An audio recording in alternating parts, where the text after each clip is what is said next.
श्री शिवाय नमस्तुभ्यम दोस्तों। हर हर महादेव। कैसे हैं आप सब?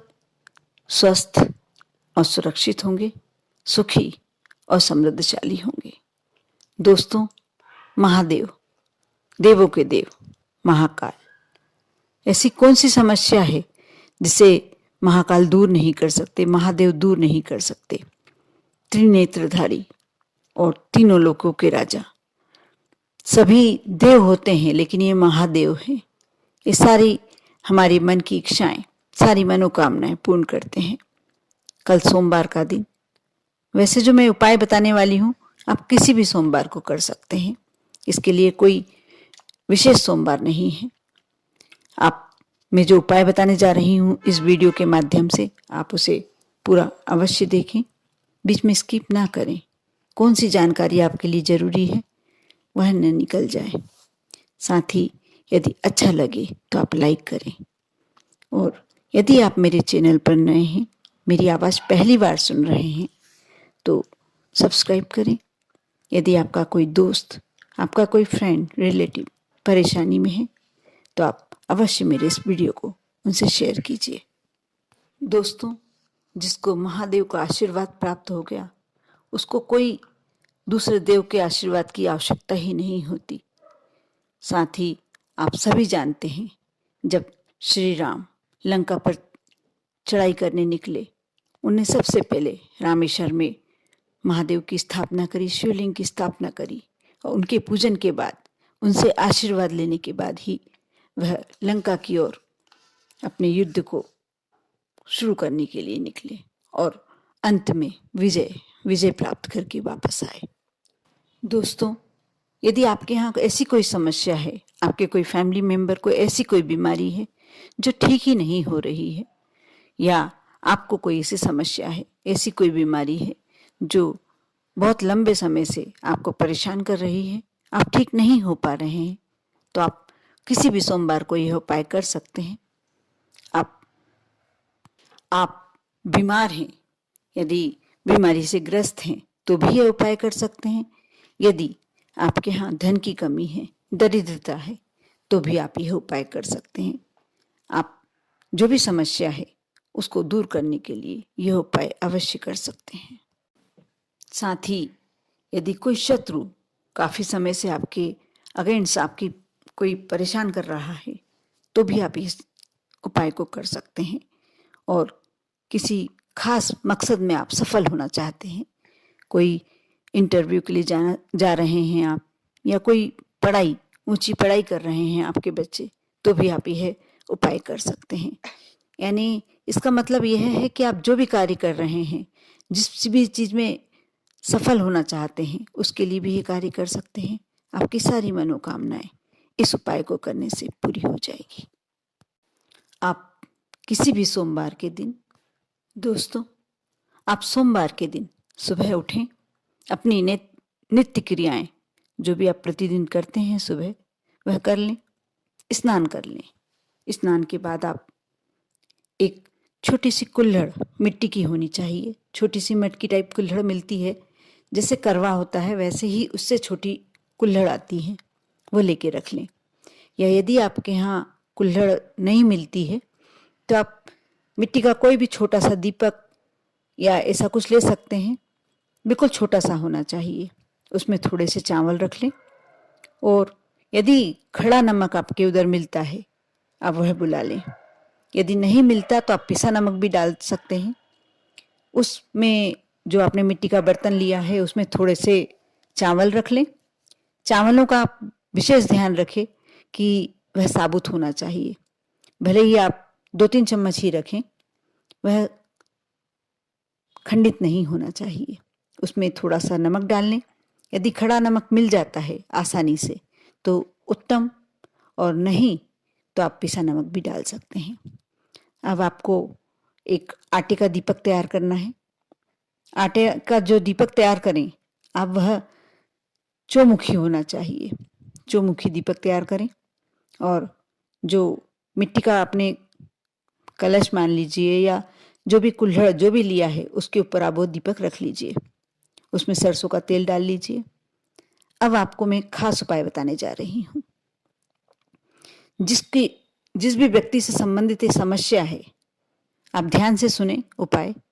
जिस भी व्यक्ति से संबंधित, कोई पर्टिकुलर व्यक्ति से संबंधित समस्या है, जैसे कोई घर का मेंबर यदि बीमार है, उसके लिए आप उपाय करना चाहते हैं, या किसी का विवाह नहीं हो रहा उसके लिए करना चाहते हैं, या कोई इंटरव्यू में आपका बच्चा इंटरव्यू देने जा रहा है, एग्ज़ाम देने जा रहा है, उसके लिए करना है।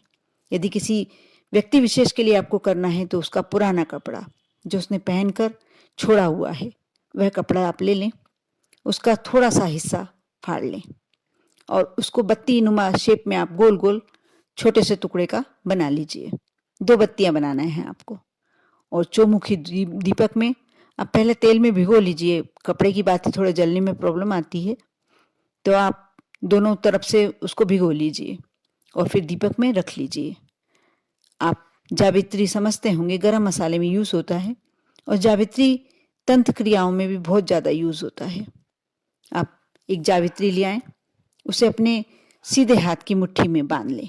उसी समय करना है ये, जिस समय ये उपाय कर रहे हैं उसी समय आप सीधे हाथ की मुट्ठी में जावित्री बांध लें और जिस भी मनोकामना से आप यह उपाय कर रहे हैं उसको 5 मिनट तक लगातार उस मुट्ठी को देखें और अपने मन की इच्छा रखें कि मैं इस इच्छा से कार्य कर रहा हूँ।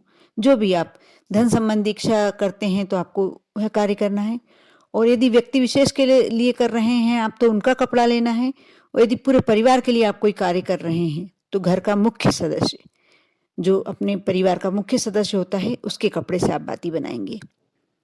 मुझे ऐसा विश्वास है कि मैं जो बता रही हूँ आपको अच्छे से समझ में आ रहा होगा। यदि नहीं आए तो आप 2 बार वीडियो देखें, आपको बहुत अच्छे से समझ में, वैसे मैं बहुत क्लियर समझा रही हूँ। आप 5 मिनट तक जावित्री को मुट्ठी में बांधकर और लगातार उसे देखकर और अपनी प्रार्थना मन ही मन करें। दोस्तों, आपकी प्रार्थना होने के बाद आप जावित्री को कुछ मजबूत चीज़ से तोड़ लें, हिस्सों में बांट लें। पाउडर यदि बन सकता है तो पाउडर बना लें वहीं बैठे बैठे। उसके बाद आप उसे दीपक में डाल दें। जिस दीपक में आपने सरसों के तेल में बाती लगा के रखी है, चौमुखी दीपक में आप उसमें लगा लें, डाल दें जावित्री का पाउडर। उसके बाद आप यह सारी सामग्रियां उठाकर शिवालय जाएं। जो आपने कुल्हड़ में चावल और नमक रख के रखा है, या कोई भी मिट्टी के पात्र में चावल और नमक रख के रखा हुआ है, और साथ ही जो आपने दीपक बनाया हुआ है आटे का, वह लेके आप शिवालय जाएं। शिवालय में जाकर दोनों हाथों से आपको यह वस्तुएं वहाँ शिवालय में लेना है और शिव जी के समक्ष बैठकर विनती करना है। जो भी आपकी प्रार्थना है, जिस भी मनोकामना से आप ये कार्य कर रहे हैं, यह उपाय कर रहे हैं, आप वह प्रार्थना करें, विनती करें। भोलेनाथ, मैं आपके समक्ष मेरी ये मनोकामना लेके उपस्थित हूँ, मेरा ये कार्य आपको करना ही है। ऐसी मनोकामना आप बताएं और विनती करें। प्रार्थना के बाद आप यह मंत्र जो मैं बता रही हूँ, 3 शब्द बोलना है आपको। ओम शिवाय नमः। दूसरा बोलना है ओम रुद्राय नमः।